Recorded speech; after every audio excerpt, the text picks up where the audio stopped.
Welcome back to my series where I go over everything to create a perfect Garden Warfare 3. Last part, I went over new variants for the Battle for Neighborville plans, so if you want to know how Torchwood was handled or a new wind element, I suggest you check it out. This part, I'll continue on and make variants for the Battle for Neighborville zombies. With that all out of the way, let's get started!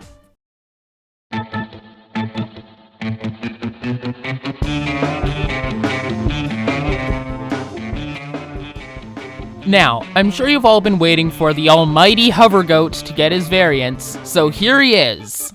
I'll give him 5 new variants instead of 4, as promised. Starting off strong, are we? Anyways, the first variant will be the Festive Rider. Based off his costume in Garden Warfare 2, he'll be an ice variant. He deals 7 damage up close and 4 at long range. He has 30 ammo and you'll need to land 24 shots to freeze someone, which is quite stiff, but it makes sense for a support character. When vanquished, he'll wrap himself into a little present to be revived, or opened. When doing so, he'll always respawn at full health and have a speed boost like the rollout upgrade in Battle for Neighborville. So ladies and gentlemen, here he is at long last, the Hoverbro 6900. Thank you, Wolfie.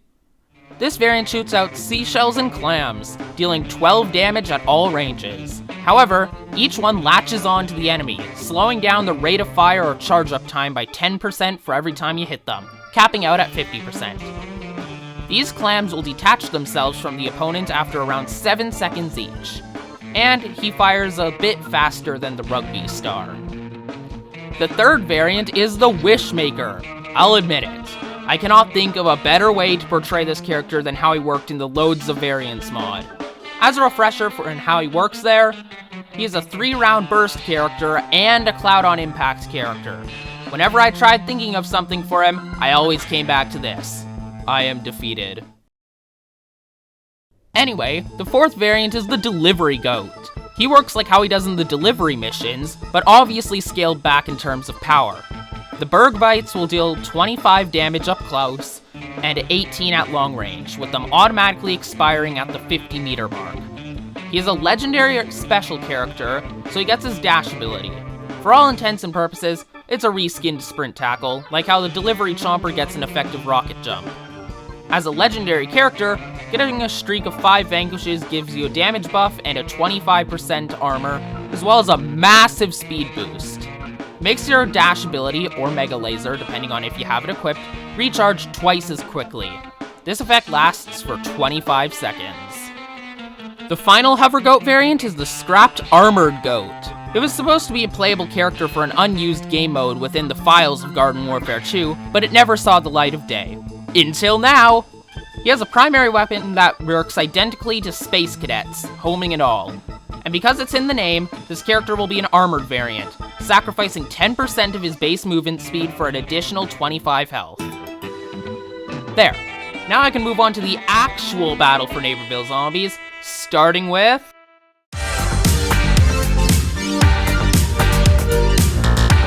In case you missed the last part, how could you?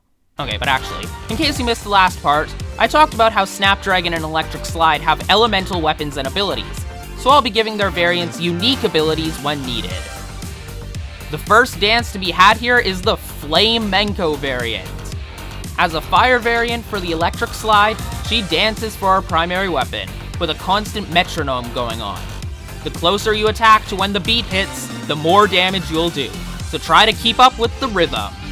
At minimum, each projectile only does 1 damage, and can be spammed as much as you want.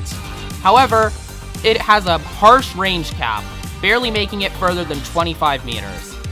Getting a perfect shot does 28 damage, going down to 20 at long range. In between, the damage is entirely dependent on how close you were to the beat. For her abilities, the Out of Fight has her burn all enemies she touches in that state, and it lasts longer.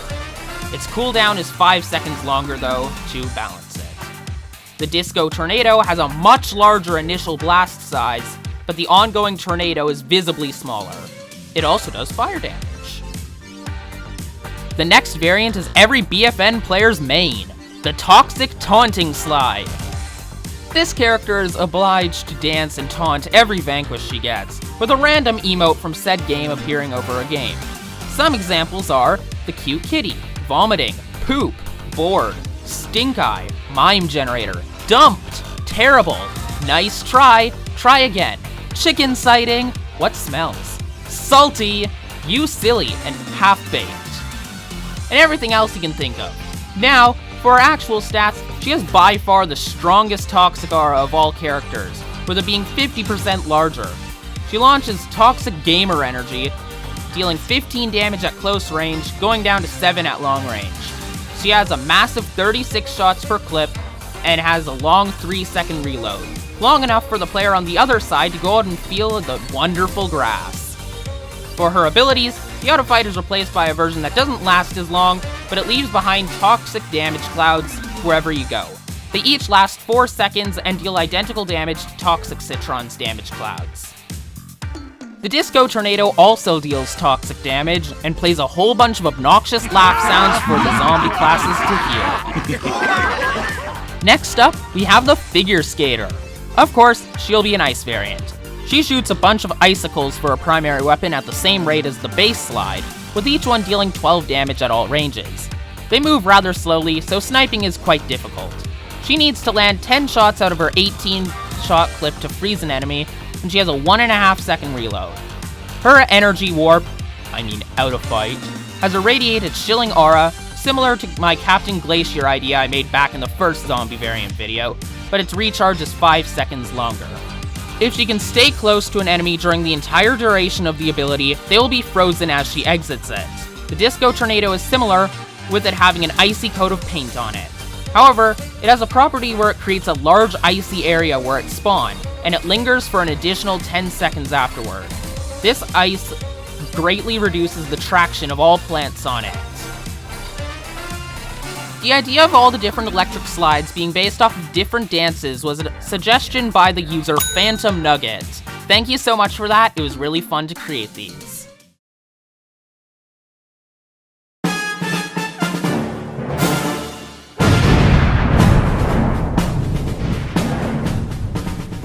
For the 80s class, I thought it'd be neat if his variants were all based off of popular movie genres during the 80s.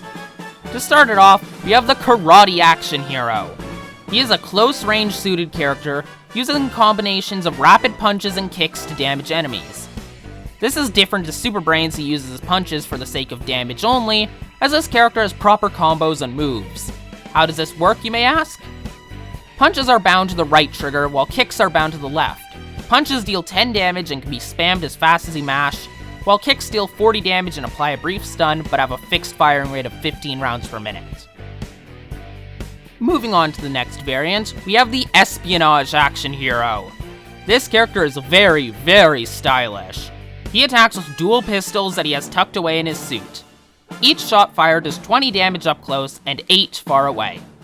He fires at rather slow intervals between bursts, and he has immaculate reaction time. By that, it means that you can fire at people without any end lag from sprinting or coming out of an ability, perfect for an ambush. The Space Ranger hero will take the plants out of this world. His bow fires space lasers that are legally different from your typical stormtrooper projectile. On that note, you'll also be incapable of landing any shots ever. Just kidding. Each shot does 12 damage at all ranges and pierce through enemies. He's also one of my low-gravity variants like Sunshine Rocketeer and Citronaut, giving him a higher jump and slowed descent. The last 80s variant is the Western Sheriff hero. His blasters deal more damage depending on how long you wait to draw, like an automatic charge-up weapon. He deals 10 damage as a base, but each level of charge increases it by 25 every 2 seconds. The counter resets if you sprint or use an ability, and the damage maxes out at 85, so be careful. In order to help you out though, there'll be a visual indicator next to your crosshair showing what level of charge you're at, like how the Battle for Neighborville snipers work. And lastly, these characters have very harsh damage drop-off, going down to a quarter of their base damage at medium range.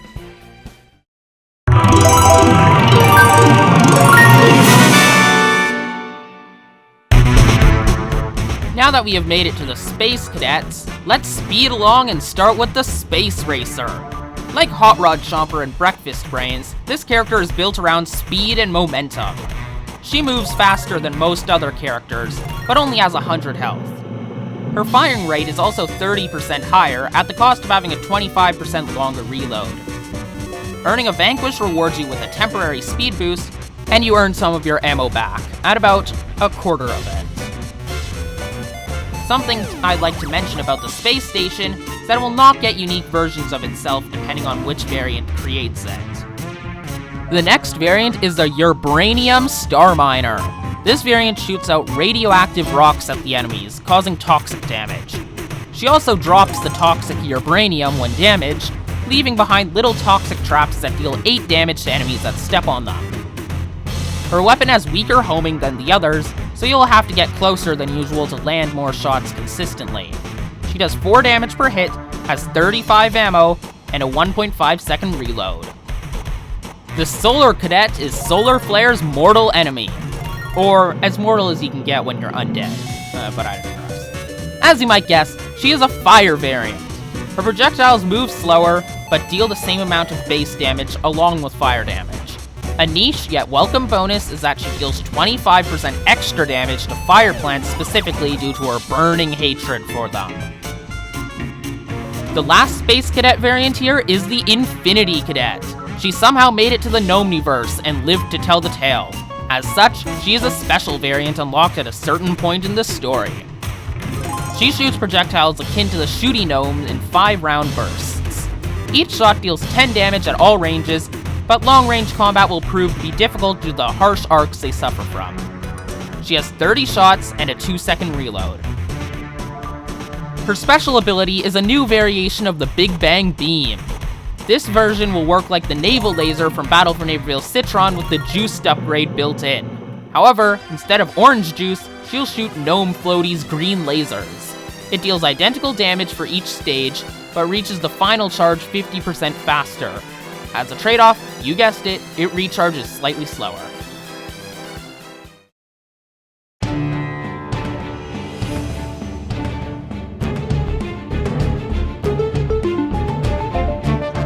The first wizard variant is the Alchemist. He specializes in turning metals into gold, so vanquishing plants has them drop money on defeat, with some extra if you vanquish an armored variant.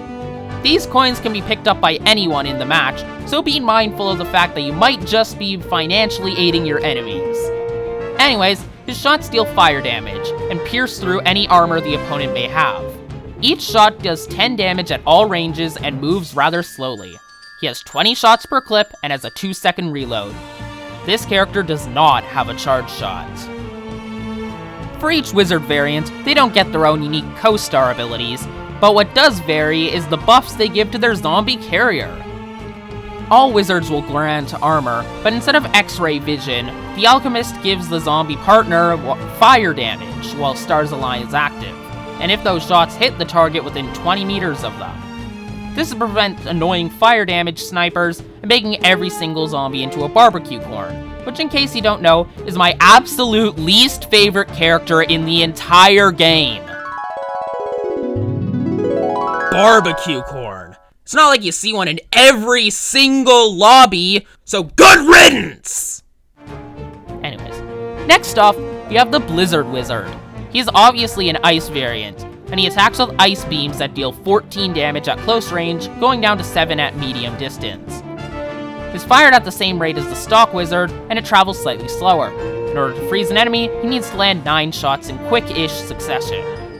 His co-star buff makes the Blizzard Wizard's host cast a freezing glare when Stars Align is active, so as long as both you and your companion had their crosshair set onto the target for 2 full seconds, and within 35 meters of them, you can freeze them solid.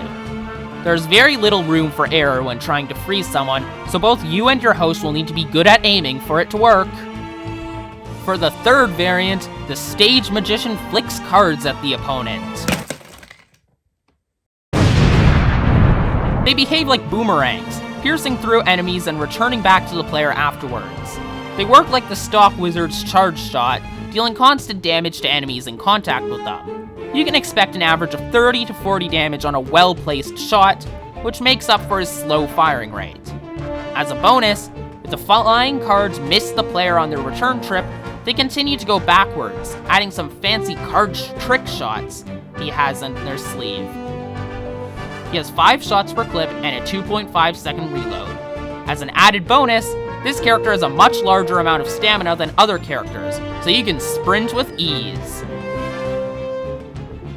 When attached to another zombie, they get a 50% stamina boost and lose 50% less stamina when damaged.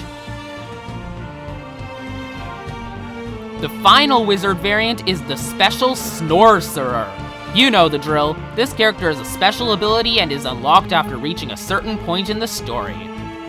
His primary is that of a very slow-moving sleepy shot that deals 35 damage up close, going down to 20 at long range.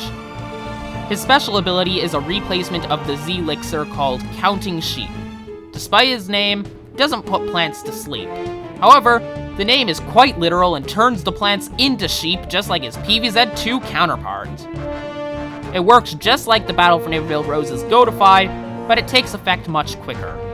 When the stars align is active, your host radiates a slowing aura around them like the Acorn's Molasses upgrade. Finally, we have the Swarm characters. I'm trying not to make too many changes to these characters in preparation for their balancing coming up. So, like the weed from the previous video, the new brown code variant will be a melee-only character. He'll deal 55 damage at a time and out with a small stun to mess up enemy momentum.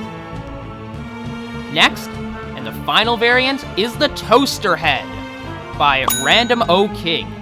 The final variant I'll be making was suggested by Random O King, and this person has probably made something like 100 ideas of their own, so it's about time I acknowledged it in a video. So congratulations! He'll be a fire variant and a close friend of Breakfast Brains. He'll have a really neat gimmick that I probably should have incorporated into the Swarm plants, as this guy will grant fire damage instead of armor to nearby Swarm-compatible objects. For his primary weapon, it's like the Unkind Rewind, but with a slower projectile speed and fire damage. So, that's everything. Man, I am glad that I'm finished with making variants and I'm able to move on to something else now, because now over half of this series has just been me making variants. So anyways, I'm so sorry for the wait. Thank you so much for watching, and I'll see you later.